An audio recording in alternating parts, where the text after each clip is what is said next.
Yes, absolutely. You know how Ukrainian tanks have also been disabled, and similar visuals that we've picked up on the other end as well on how Ukrainians have in fact seized some of the military equipments of Russia. But for the moment, quickly going across to Alexei Goncharenko, Ukrainian MP, joining us on this broadcast. Mr. Goncharenko, thank you so much for taking out your time and speaking to us on Republic TV. First up, hoping you're keeping well and safe. You know, big statement has been made by President Zelensky, and this does to an extent seem like a U-turn, because all this while, 13 days of war in Ukraine, we've not seen President Zelensky say that, you know, we're going to give up on NATO or we're giving up on West already. They've, you know, they've disappointed us. They've not been able to give in to our demands. They've not been able to support us to their full potential. Is Zelensky now finally going to be giving up? Is he going to be giving in to the Russian demand? What do you make of the statement that has been made by him? Thank you. First of all, I heard your information. There is no Donetsk People Republic. It doesn't exist in the world. There is so-called Donetsk People Republic, which is not accepted by any country in the world, except Russian Federation, and including India. So please don't call it Donetsk People Republic, and call it so-called Donetsk People Republic or terroristic organization Donetsk People Republic, like it is accepted by Ukraine. Secondly, we are not going to give up. We are ready for peace talks, and that was said by President Zelensky. Speaking about NATO, we are ready to discuss and to listen what's the propositions of Russian Federation. But for the moment, they are demanding from us to surrender. They demand from us to limit our army, to give up our territories. That will not go this way. It means that they really don't want any peace, but just playing games with us, because we understand clearly that between us and death is only our army.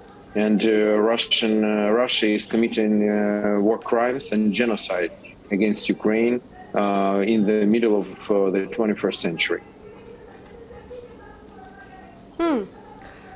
Yes, but you know, we're really wondering on what is being indicated by President Zelensky, because at this point in time, Mr. Goncharenko, it appears that he's dropping a hint. Let's quickly play that video out, the latest video been put out by President Zelensky, and I'll come back to you.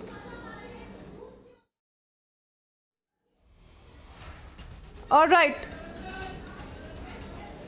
Mr. Goncharenko, you know, this is a visual of that particular video message. Of course, we don't have it in English, so we'll not play that out for the moment. But it is clear. It is clear what he's trying to hint at. He's trying to drop a hint. He's also looking at the possibility of what you just said. He's looking at the possibility of reaching a compromise. He says we can discuss and find a compromise on how people will live there. This is when he was asked questions about the possibility of recognizing Crimea as Russia and republics of Donbass. What do you have to say to that? He said that he has propositions and view what we can do with the status of Crimea and part of Donbass. But never he said, and never was said by anything from Ukrainian officials, that we can recognize them part of Russian Federation. Never it was said. So please don't interpret it your way. Once again, that's Ukrainian territory. And we're not going to give up. We're not going to surrender. Our army is fighting and holding the ground. Russians has absolutely great losses, the biggest from the Second World War. More than 10,000 of Russian soldiers and officers are already killed in Ukraine, and many more are coming. So that's the situation.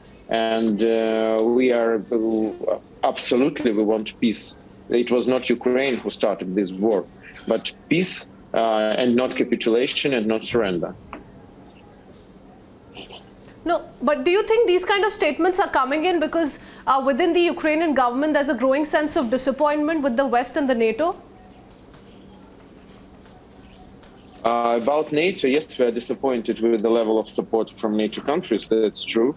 and that is clear. We are saying everything clear and open.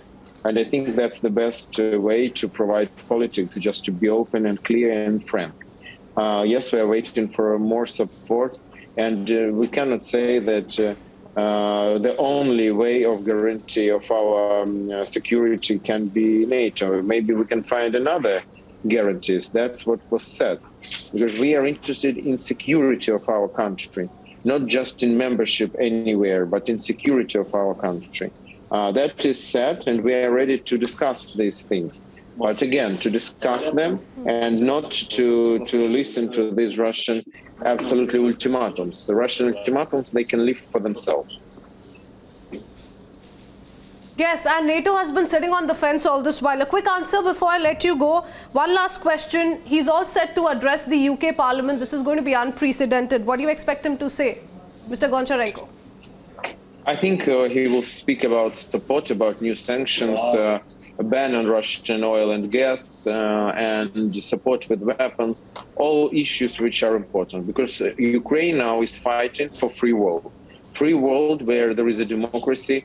Everybody should stand for Ukraine, because that is fight with the dictatorships like Russia. And if, for example, India, like a free country, so let's be in free world and support Ukraine. If other countries are in dictatorships, that's another situation. All right. Thank you, Mr. Oleksiy Goncharenko. That is a MP from Ukraine speaking to Republic TV on the developments taking place. Thank you for the moment and stay safe.